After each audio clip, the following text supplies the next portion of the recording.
تو اگر آپ چاہتے ہیں کہ یہ رمضان ہماری زندگی کا یادگار رمضان بنے، آپ چاہتے ہیں کہ یہ رمضان ہماری زندگی میں ایک لائف چینجنگ رمضان بن جائے، مغفرت کی خیرات مل جائے، تو پھر آئیے آج سنتے ہیں کہ رمضان میں میرے آقا کیا کرتے تھے، تو انشاءاللہ اس کو فالو کرنے کی کوشش کرتے ہیں۔ دیکھیں، پہلے تو ذہن بنا لینا کہ ہم نے رمضان کو ضائع نہیں کرنا ہے۔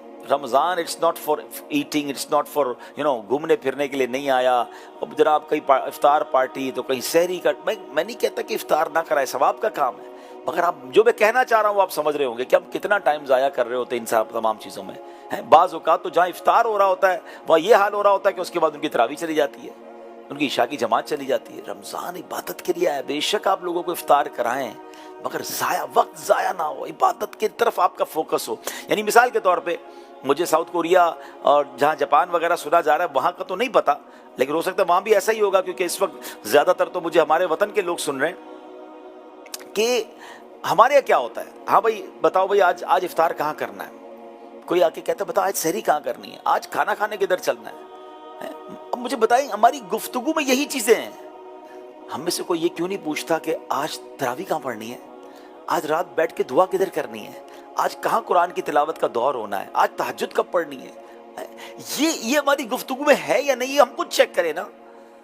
افسوس تو یہ ہوتا ہے کہ ہمارے کئی ملکوں میں تو رمضان ٹورنامنٹ باقاعدہ اناؤنس ہوتے ہیں کہ بھئی رمضان کے کرکٹ میچز ہوں گے، رمضان کی راتیں جہاں رحمت کا فرشتہ آوازیں لگا رہا ہے کوئی مانگنے والا، وہ رات لوگ روڈوں پہ کرکٹ کھیل رہے ہیں یا جناب ساری رات ہوٹلوں پہ بیٹھ کر وقت ضائع کر رہے ہیں۔ پلیز، پورا سال پڑا ہے کھانے پینے کے لیے، رمضان میں عبادت کرے۔ آؤ میں آپ کو بتاتا ہوں جس نبی علیہ السلام کا آپ نے اور میں نے کلمہ پڑھا ہے نا، ان کا رمضان کیسا ہوتا تھا۔ پہلے قرآن پاک کی آیت سنیں، اللہ قرآن میں ارشاد فرماتا ہے شہر رمضان الذی انزل فیہ القرآن ھدی للناس وبینات من الھدی والفرقان فمن شہد منکم الشہر فلیصم۔ آسان ترجمہ قرآن کنز العرفان، رمضان کا مہینہ ہے جس میں قرآن نازل کیا گیا، جو لوگوں کے لیے ہدایت اور رہنمائی ہے اور فیصلے کی روشن باتوں پر مشتمل ہے، تو تم میں جو کوئی یہ مہینہ پائے تو ضرور اس کے روزے رکھے۔ اب میرے پیارے اسلامی بھائیوں، یعنی ہمیں قرآن پاک کی سورہ بقرہ آیت نمبر 185 کا جو ایک حصہ سننے کی سعادت ملی نا، اس میں رمضان کا باقاعدہ خصوصی تعارف، انٹروڈکشن قرآن نے پیش کیا۔ وہ کیا ہے رمضان، ہے کیا، واٹ از رمضان، اور فرض روزوں کے لیے ایک مہینہ مخصوص ہے، اور وہ مبارک مہینہ ماہ رمضان ہے۔ سبحان اللہ۔ اب آئیے میرے پیارے اسلامی بھائیوں، یہ رمضان ملنا کتنی بڑی سعادت ہے، آپ کو پتہ ہے اللہ سے پتہ ہے کیا دعا کرنی چاہیے؟ اے اللہ رمضان عطا کر دے، اللہم بلغنا رمضان بالصحت وعافیہ، اللہ میں رمضان سے پہلے موت نہ دینا، رمضان سے ملا دے، رمضان ضرور عطا فرما۔ ہمیں نہیں پتا، کیا معلوم یہ رمضان ہماری زندگی کا آخری رمضان ہو۔ دیکھیں نا، کئی لوگ پچھلے رمضان میں تھے ہمارے ساتھ جو اب نہیں ہیں، اللہ کرے ہم بھی رمضان کو پالے، ابھی تو کچھ دن باقی ہے نا، مگر اللہ سے دعا مانگتے رہے۔ کیوں کہ رمضان ملنا کتنی بڑی سعادت ہے، یہ میں آپ کو بتاتا ہوں۔ معاملہ یہ تھا کہ حضرت طلحہ بن عبید اللہ فرماتے ہیں، بہت بڑے صحابی ہیں، کہ ایک مرتبہ دو شخص نبی پاک کی بارگاہ میں حاضر ہوئے، دونوں نے ساتھ کلمہ پڑھا اور درجہ صحابیت پر فائز ہو گئے۔ ایک عبادت اور ریاضت میں بڑی محنت کرتے تھے، جو زیادہ عبادت گزار تھے یہ ایک مرتبہ کسی غزوے میں شریک ہوئے اور شہید ہو گئے، اور دوسرے سال ان کے دوسرے بھائی کا بھی جو صحابی رسول تھے ان کا نارمل انتقال ہو گیا، طبعی جس کو کہتے ہیں طریقے سے انتقال ہو گیا۔ حضرت طلحہ فرماتے میں نے ان دونوں کے دنیا میں جانے کے بعد ان دونوں کو خواب میں دیکھا، کیا دیکھتا ہوں کہ میں جنت کے دروازے پر کھڑا ہوں، یہ دونوں صحابی رسول بھی وہیں موجود ہیں، اتنے میں جنت کے اندر سے کوئی باہر آیا، وہ صحابی جن کا انتقال 1 سال بعد ہوا تھا، انہیں شہید کو لے کر وہ جنت میں چلا گیا۔ تھوڑی دیر ہوئی تو وہ باہر آیا، اور وہ صحابی جو 1 سال پہلے شہید ہوئے تھے اب کی بار انہیں لے کر وہ جنت میں داخل ہوئے۔ یعنی دوبارہ عرض کر دیتا ہوں کہ وہ کہتے ہیں جنت کے اندر سے کوئی شخص باہر آیا، اور وہ صحابی جن کا 1 سال پہلے بعد انتقال ہوا تھا وہ لے کر شخص ان کو جنت میں چلا گیا۔ تھوڑی دیر بعد وہ بندہ پھر باہر آیا، اور جو 1 سال پہلے شہید ہوئے تھے ان کو جنت میں لے کر گیا۔ صبح ہوئی تو حضرت طلحہ کہتے ہیں میں حیران ہوا کہ جو شہید تھے وہ بعد میں جنت میں جا رہے ہیں، اور نارمل لائف گزار کر 1 سال بعد جن کا انتقال ہوا وہ پہلے جنت میں جا رہے ہیں۔ تو میں نے صحابہ کرام کو واقعہ سنایا، سب حیران ہو گئے۔ اب نبی پاک علیہ السلام کی بارگاہ میں حاضر ہوئے اور نبی پاک علیہ السلام کو یہ واقعہ سنایا، تو نبی پاک نے کیا خوبصورت جواب ارشاد فرمایا، اے صحابہ تمہیں حیرانی کس بات کی ہے؟ عرض کی یا رسول اللہ صلی اللہ تعالی علیہ وسلم، ایک صحابی زیادہ عبادت گزار تھے، انہیں شہادت بھی نصیب ہوئی، اس کے باوجود وہ بعد میں جنت میں داخل ہوئے، اور دوسرے صحابی جن کا انتقال پہلے ہو گیا تھا وہ پہلے جنت میں داخل ہو گئے، اس کا کیا سبب ہے؟ پیارے آقا علیہ الصلوۃ والسلام نے کیا کمال کا ارشاد فرمایا، فرمایا کیا یہ دوسرے صحابی 1 سال زیادہ زندہ نہ رہے؟ کہا جی ہاں حضور 1 سال زیادہ زندہ رہے۔ فرمایا کیا شہید ہونے والے کی نسبت انہوں نے 1 سال زیادہ ماہ رمضان کے روزے نہیں رکھے؟ صحابہ نے عرض کی جی یا رسول اللہ انہوں نے رکھے۔ آپ نے پھر پوچھا کیا اس بعد میں وفات پانے والے صحابی نے اتنے سجدے زیادہ نہیں کیے؟ حضور جی ہاں کیے ہیں۔ نبی پاک علیہ الصلوۃ والسلام نے فرمایا پس اسی وجہ سے ان دونوں کے درمیان زمین و آسمان کا فرق ہے۔ اللہ اکبر، بات آئی سمجھ؟ 1 سال زیادہ زندگی ملی، شہید سے پہلے جنت میں چلے گئے۔ وائے؟ عبادت میں گزرا وہ سال، روزوں میں گزرا، سجدوں میں گزرا، نمازوں میں گزرا۔ ہم میں سے بہت سارے لوگ یہ دعا کرتے ہیں نا کہ یا اللہ ہمیں درازی عمر بالخیر عطا فرما، بڑی اچھی دعا ہے، مگر یہ بھی دعا کیا کرو اللہ نیکیوں والی لمبی زندگی عطا فرما۔ جس کو نیکیوں والی لمبی زندگی مل گئی نا اس کے وارے نہیں آ رہے ہیں، ہر رمضان میں اس کے درجے بڑھ رہے ہیں نا، لیکن جس کی گناہ والی زندگی ہے اور اس کو لمبی زندگی مل گئی، وہ تو نمازیں بھی قضا کر رہا ہے، وہ جھوٹ بھی بول رہا ہے، وہ حرام بھی کما رہا ہے، وہ بدنگاہی بھی کر رہا ہے، وہ لوگوں کے دل بھی توڑ رہا ہے، وہ زیادتیاں بھی کر رہا ہے، اور لمبی عمر ہے، مر بھی نہیں رہا، ظلم بھی کر رہا ہے، وہ تو مارا گیا نا۔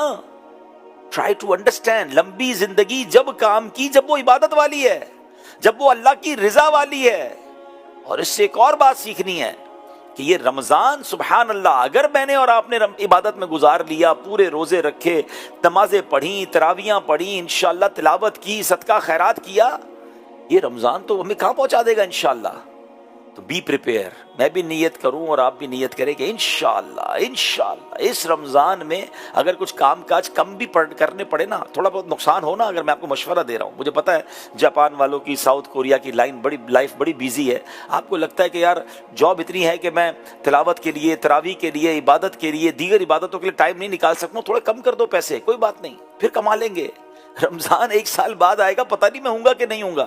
وہ الوداع میں پڑھتے ہیں نا کہ جب گزر جائیں گے ماہ 11 کیا میری زندگی تیری آمد کا پھر شور ہوگا، کیا میری زندگی کا بھروسہ، الوداع الوداع ماہ رمضان۔ ہمیں نہیں پتا نا، تو پلیز اچھا اس رمضان کو پتہ یہ بھی سمجھ لیں کہ ہو سکتا ہے یہ میری زندگی کا آخری رمضان، انشاءاللہ اس کیفیت سے رمضان کو گزاریں گے تو انشاءاللہ ون آف امیزنگ رمضان ہو جائے گا۔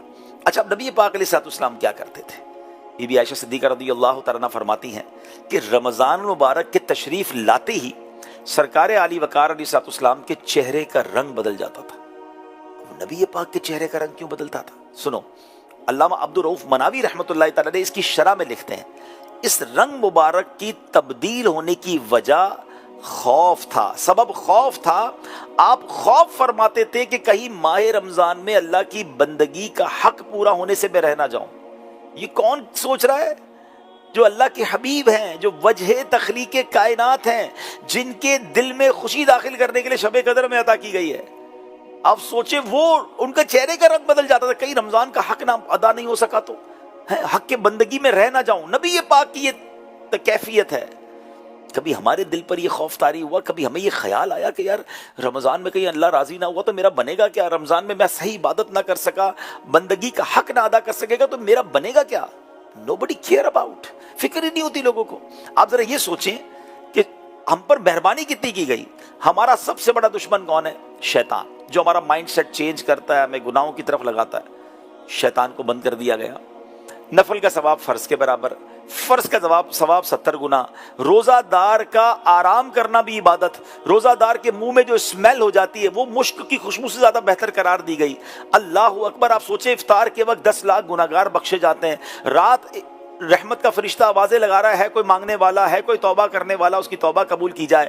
ہر سجدے پر 1500 نیکیاں، جنت کا ایک درخت، جنت میں ایک محل دیا جا رہا ہے۔ آپ سوچیں تو صحیح کتنی مہربانیاں کر دی گئیں، پھر بھی کوئی بخشش نہ حاصل کر سکے، پھر بھی اس رمضان میں اللہ کو کوئی راضی نہ کر سکے، اس سے بڑا محروم کون ہوگا؟ کاش یہ تو فکر ہونا کہ نہیں یار بہت ہو گیا، پتہ نہیں کتنے رمضان گزار لیے۔ ذرا غور کیجئے، جی میں آپ سے بات کر رہا ہوں، جتنے لوگ مجھے سن رہے ہیں، میں آپ سے اور اپنے آپ سے بھی بات کر رہا ہوں کہ زندگی میں کتنے رمضان اللہ نے آپ کو دیے، کتنی بڑی مہربانی ہوئی ہے مجھ پر اور آپ پر، مگر کیا ہم اس بات پر مطمئن ہیں کہ ہاں میں نے رمضان ایسے گزارے ہیں کہ میری بخشش ہو گئی ہوگی، میں نے اس میں گناہ نہیں کیا، اللہ کو راضی کیا؟ یاد رکھیے گا، جہاں رمضان کی رسپیکٹ زیادہ ہے نا، وہاں رمضان میں گناہ کرنے کی سزا بھی زیادہ ہے۔ ایک حدیث پاک کا مضمون ہے جس کا جز ہے، جس نے ماہ رمضان میں ایک گناہ کیا اس کے 1 سال کے اعمال برباد کر دیے جائیں گے۔ اب سوچئے، ایک گناہ پر 1 سال کے اعمال برباد ہوں گے رمضان میں۔ اب ادھر تو لوگوں کی عادت ہے، جس کی جھوٹ بولنے کی عادت ہے، ایسا تو نہیں بٹن دبائے گا تو رمضان میں جھوٹ بند ہو جائے گا، بٹن دبائے گا تو رمضان میں بدنگاہی بند ہو جائے گی، بٹن دبائے گا تو غیبت کی عادت بند ہو جائے گی، بٹن دبائے گا تو زبان سے جو گالیاں نکلتی ہیں وہ بند ہو جائیں گی، جھگڑے کی عادت ہے تو وہ ختم ہو جائے گی، حرام روزی کیسے ختم ہوگی؟ عادتیں نکالنی پڑیں گی، تکلف کرنا پڑے گا، غور کرنا پڑے گا کہ نہیں، ایٹ اینی کاسٹ میں نے گناہ نہیں کرنا رمضان میں۔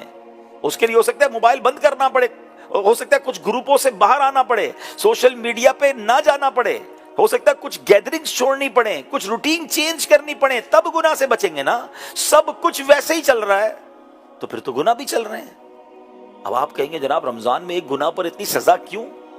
ٹھیک ہے نا، اب میں آپ کو آسان طریقے سے سمجھاتا ہوں۔ کوئی بندہ روڈ پہ گناہ کرے، بالکل گناہ ہے، مگر مسجد کے اندر آ کر گناہ کرے، آپ کیا کہیں گے؟ یار اللہ کا گھر ہے، یہاں کر رہے ہو ہیں؟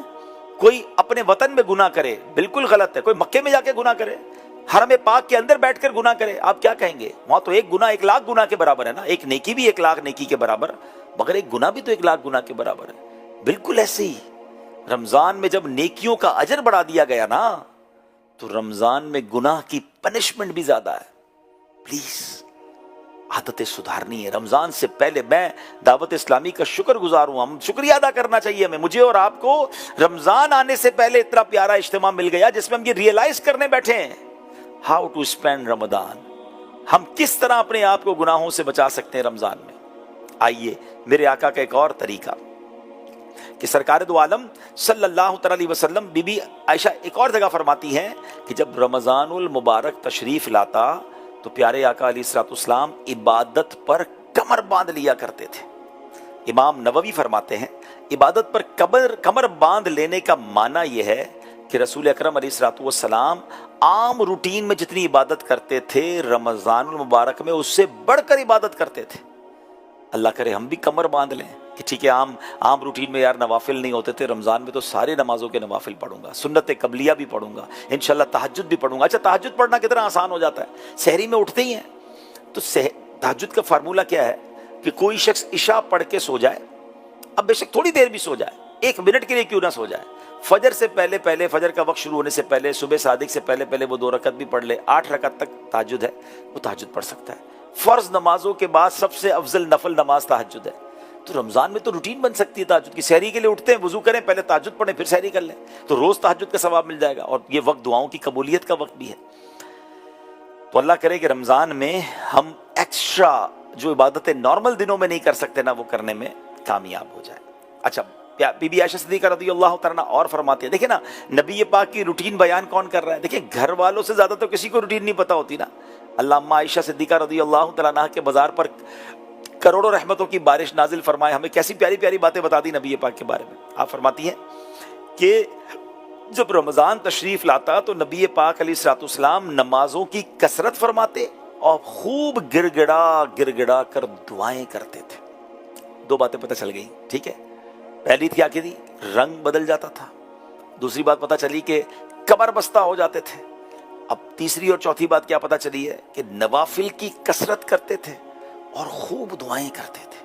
یہ مانگنے کا مہینہ ہے، ہاں رحمتوں کے در کھلیں۔ یعنی مجھے بتائیں، مجھے اور آپ کو کسی بہت بڑے کمرے میں داخل کیا جائے اور وہاں خزانے پڑے ہوئے ہوں نا، دنیا بھر کے ہیرے جواہرات اور دنیا بھر کی چیزیں پڑے ہوئے، جو لینا لے لو، کیا کریں گے؟ یار میں یہ بھی لے لوں، یہ بھی لے لوں، اور لے لوں، کوئی اور تھیلا دے تو اور بھر لوں، جی نہیں چاہے گا وہاں سے نکلنے کو۔ آپ رمضان میں دعاؤں کو ایسے ہی سمجھیں کہ بس جو مانگنا ہے مانگ لو، یہ بھی مانگ لو، یہ بھی مانگ لو، دنیا بھی مانگ لیں، آخرت بھی مانگ لیں، اللہ کی رضا بھی مانگ لیں، عشق رسول بھی مانگ لیں، مدینے کی بار بار حاضری بھی مانگ لیں، حج کی سعادت بھی مانگ لیں، مدینے کی زندگی، مدینے کی موت مانگیں، اپنے ماں باپ کی مغفرت مانگیں، اپنے وطن کے لیے، مسلمانوں کے لیے، جدھر دنیا میں مسلمان پریشان، مانگتے رہیں۔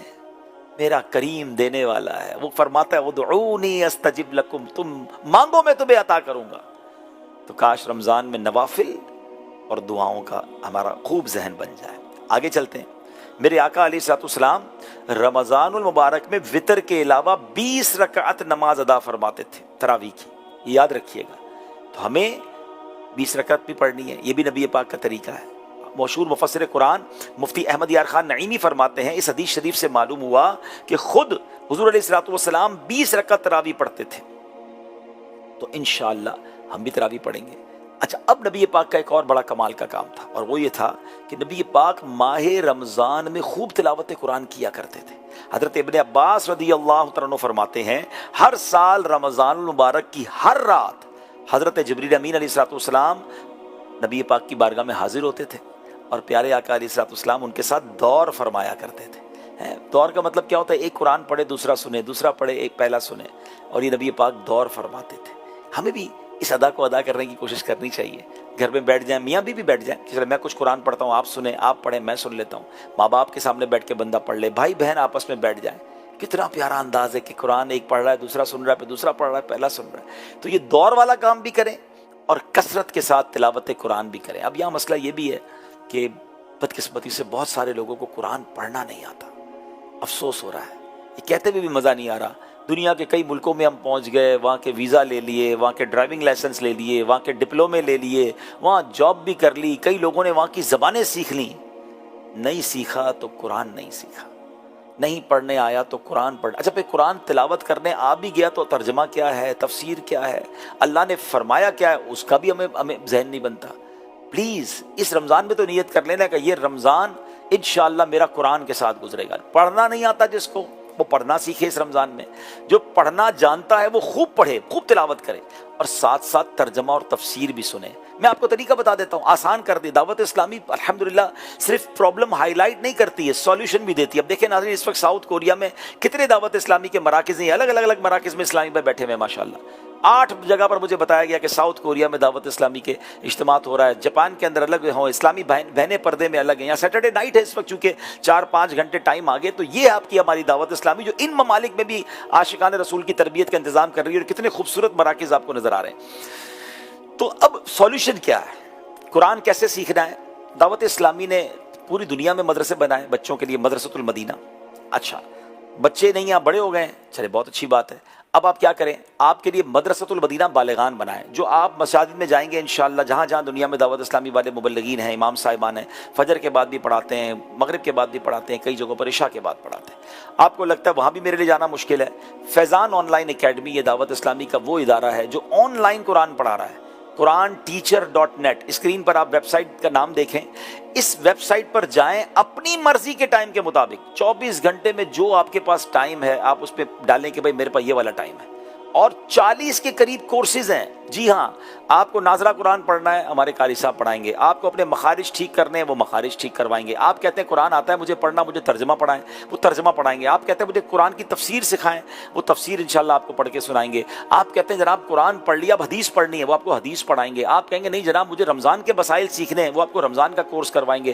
آپ کہیں جناب ہمیں زکوٰۃ کا پرابلم ہے، زکوٰۃ کا کورس سیکھنا ہے، زکوٰۃ کیسے ادا کرنی ہے، آن لائن زکوٰۃ کا کورس سکھائیں گے۔ اچھا، آپ کہیں گے جناب میں اب تو عالم بننا چاہتا ہوں، ماشاءاللہ آپ کہیں گے ساؤتھ کوریا میں، جاپان میں، یا دنیا میں جہاں مجھے لوگ سن رہے ہیں، یار میں بھی تو عالم بن سکتا ہوں مگر مدرسے جانے کا ٹائم نہیں ہے، جامعہ بڑا دور ہے۔ فیضان آن لائن اکیڈمی، یہ QuranTeacher.net جو ویب سائٹ ہے، یہ آپ کو انشاءاللہ آن لائن انشاءاللہ درس رضا بھی پورا کرا دیں گے۔ ہے کوئی ایسی سروس؟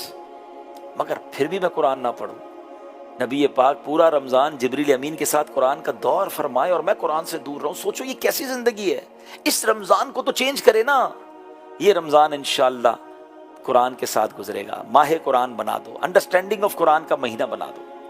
نبی پاک کا ایک اور عمل تھا کہ پیارے آقا جب جبریل امین آتے تھے نا اور دور کرتے تھے، تو نبی پاک اتنی، ویسے نبی پاک سے بڑھ کر سخی کون ہے؟ ہم تو کہتے ہیں نا واہ کیا جود و کرم ہے شہ بطحا تیرا، نہیں سنتا ہی نہیں مانگنے والا تیرا۔ مگر نبی پاک کا دریائے سخاوت رمضان میں صحابہ کہتے ہیں تیز آندھی سے زیادہ چلتا تھا، اتنا میرے آقا علیہ السلام سخاوت فرماتے۔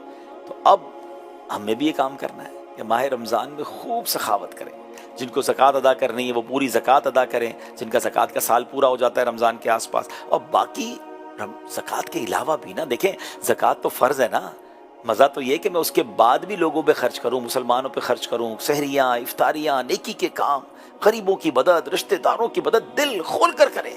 ہاں، ہر آنے والے کو نبی پاک دیا کرتے، نیکی کا کام اگر ہو رہا ہے تو پھر یہ نہ دیکھیں۔ اور یہ بات یاد رکھیے گا، شیطان دل میں یہ وسوسہ ڈالتا ہے یار خرچ کروں گا تو کم ہو جائے گا۔ سرکار دو عالم صلی اللہ علیہ وسلم نے قسم اٹھا کر فرمایا، میں اللہ کی قسم کھا کر کہتا ہوں، اللہ کی راہ میں خرچ کرنے سے مال کم نہیں ہوتا۔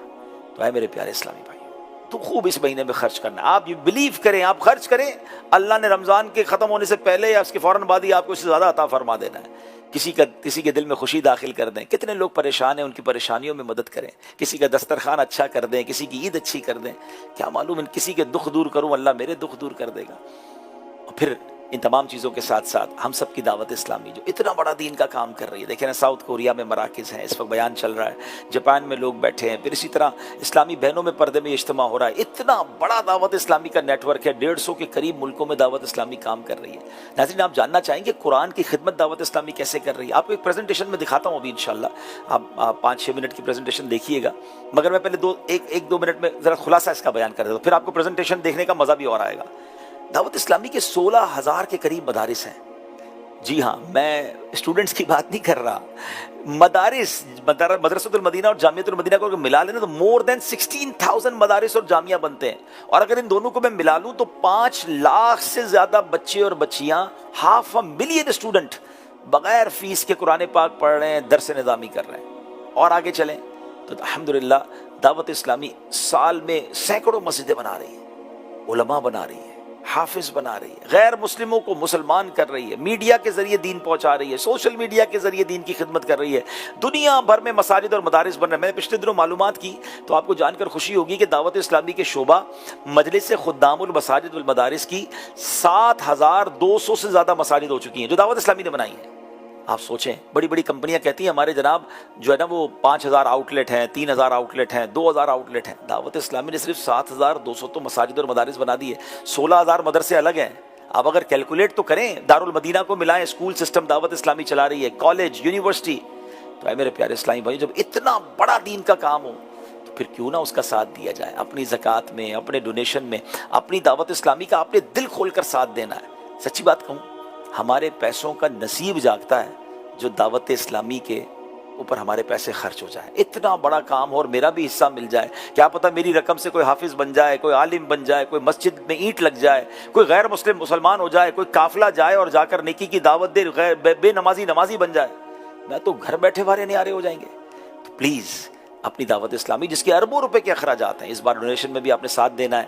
مدنی چل کے ناظرین، اب آپ کو ہم پریزنٹیشن دکھانے جا رہے ہیں دعوت اسلامی کی، دیکھیے اور اپنی دعوت اسلامی کا دل کھول کر ساتھ دیجیے، نہ صرف فائنینشیل سپورٹ کیجیے، بی اے پارٹ آف دعوت اسلامی۔ اور ہاں، رمضان کو بابرکت گزارنے کا ایک شاندار انداز وہ ہے اعتکاف۔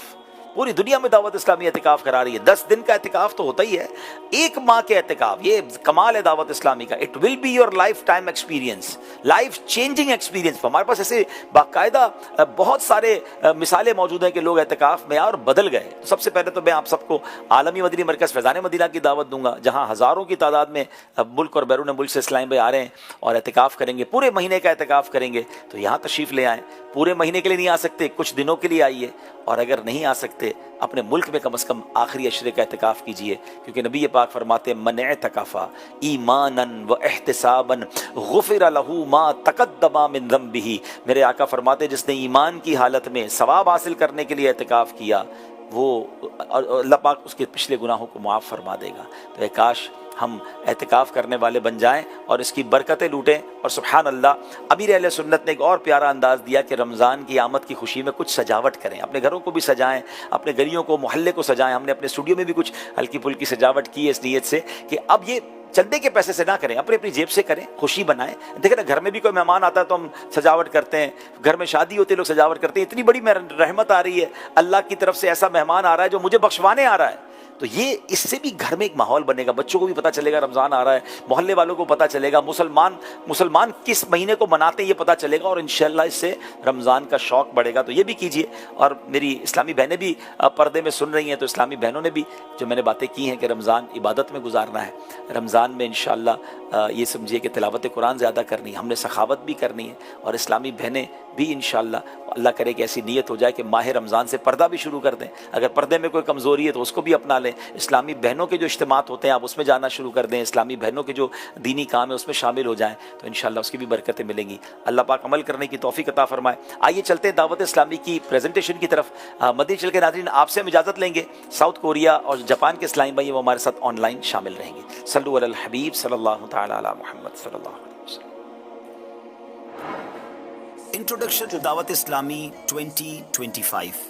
دعوت اسلامی کا مدنی مقصد ہے مجھے اپنی اور ساری دنیا کے لوگوں کی اصلاح کی کوشش کرنی ہے. اپنی اصلاح کے لیے نیک اعمال پر عمل کرنے کا شاندار نظام ہے اور ساری دنیا کے لوگوں تک دین کا پیغام پہنچانے کے لیے قافلوں کا نظام بنایا گیا. 3 دن 12 دن 30 دن 12 ماہ کے قافلے ملک اور بیرون ملک میں سفر کر رہے ہیں. اور یاد رہے ہمارے قافلے زندگی میں زبردست چینج لاتے ہیں. کیا آپ جانتے ہیں دعوت اسلامی بہت سارے اسلامک شارٹ کورسز اور لانگ کورسز کرواتی ہے. اس طرح آپ کو جان کر خوشی ہوگی کہ الحمدللہ اللہ پاک کی رحمت سے اب تک تقریباً پاکستان میں 38,000 کورسز کرائے جا چکے ہیں. بیرون ملک میں تقریباً 15,000 کورسز کرائے جا چکے ہیں جس میں لاکھوں عاشقان رسول شرکت کرتے ہیں اور علوم دین سیکھتے چلے جا رہے ہیں. جامعۃ المدینہ دعوت اسلامی کا وہ شعبہ جو عالم بناتا ہے. علماء کی پروڈکشن جہاں سے ہمیں ملتی ہے. ملک اور بیرون ملک میں 1500 سے زائد اس کی برانچز ہیں. 131,000 1,31,000 اسٹوڈنٹس زیر تعلیم ہیں. اب تک 34,000 سے زائد اسٹوڈنٹس نے درس نظامی یعنی عالم کورس کمپلیٹ کر لیا ہے. مدرسۃ المدینہ قرآن پاک کے نور کو پھیلانے والا شاندار شعبہ. بوائز اینڈ گرلز ملک اور بیرون ملک میں 15,800 اس کی برانچز بن چکی ہیں. جی ہاں میں اسٹوڈنٹس کی بات نہیں کر رہا. 15,800 برانچز بن چکی ہیں اور 4 لاکھ سے زیادہ اسٹوڈنٹ زیر تعلیم ہیں. اب تک مدرسۃ المدینہ سے 5 لاکھ 500,000 اسٹوڈنٹ نے حفظ قرآن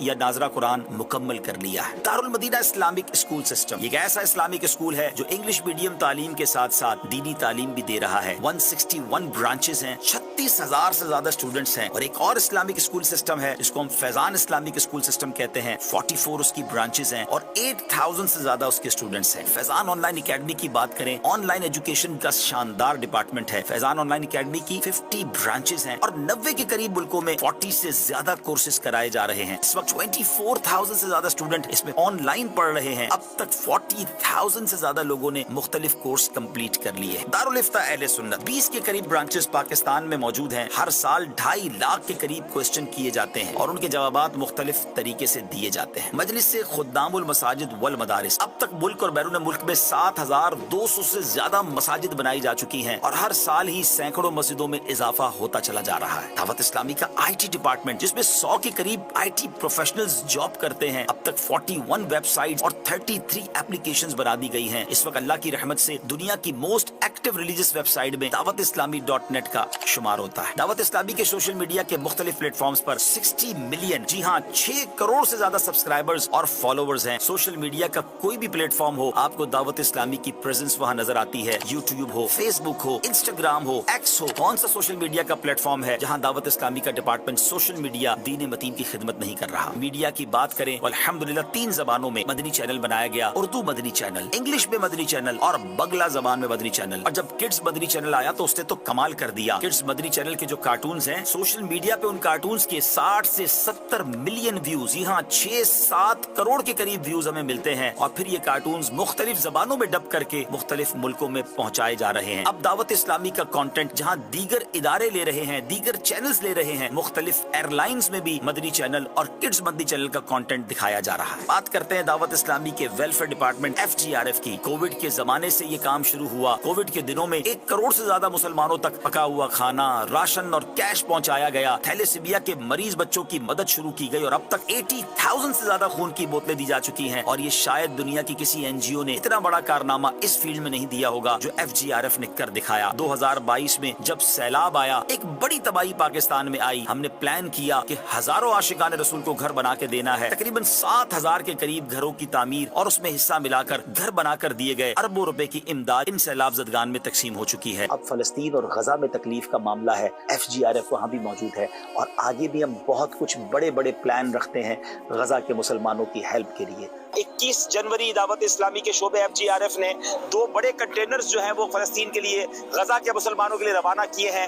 آج ہماری کچھ اور بھی ایمبیسیز میں بھی ملاقات ہوئی، پاکستانی ایمبیسڈر سے ملاقات بھی ہوئی ہے، اور ہم انشاءاللہ پلاننگ کر رہے ہیں کہ کچھ کانکریٹ کام کیے جائیں، کچھ ان کی یوں سمجھیے کہ ریہیبلیٹیشن کے لیے کام کیے جائیں، ان کے گھر بنائے جائیں، تو کام شروع ہونے والا ہے، تو انشاءاللہ بڑے پیمانے پر کام کریں گے۔ اب انوائرمنٹ کی بات کریں تو بڑا پیارا نعرہ ہے FGRF کا، پودا لگانا ہے، درخت بنانا ہے۔ 3 ملین کے قریب پلانٹس پاکستان میں لگائے جا چکے ہیں، اور اب وہ پودے درخت بنتے جا رہے ہیں۔ یتیم اور لاوارث بچوں کے لیے اسٹیٹ آف آرٹ بہت ہی خوبصورت مدنی ہوم کی تعمیر جاری ہے، جو انشاءاللہ 2025 میں ہی جس کا افتتاح ہونا ہے۔ اللہ کی رحمت سے مسلمانوں کا آسان علاج کرنے کے لیے پلان کیا گیا، پہلے مدنی ہیلتھ کیئر سینٹر بنایا گیا، اب مدنی کلینک کی برانچز بنتی چلی جا رہی ہیں، اور ایک ایسی موبائل وین بھی بنائی گئی جو غریب علاقوں میں جا کر عاشقان رسول کا مفت علاج کرتی جا رہی ہے۔ معذور بچوں کے لیے FRC فیضان ریہیبلیٹیشن سینٹر بنایا گیا، کراچی میں اس کی 2 برانچز، لاہور اور فیصل آباد میں اس کی برانچز بن گئی ہیں، اور ان قریب سیالکوٹ کی برانچ کا آغاز ہوا چاہتا ہے۔ یاد رہے دعوت اسلامی کے لاکھوں والنٹیئرز کے ساتھ ساتھ ملک اور بیرون ملک میں ضروری شعبہ جات کے لیے تقریباً 55,000 امپلائیز ہیں۔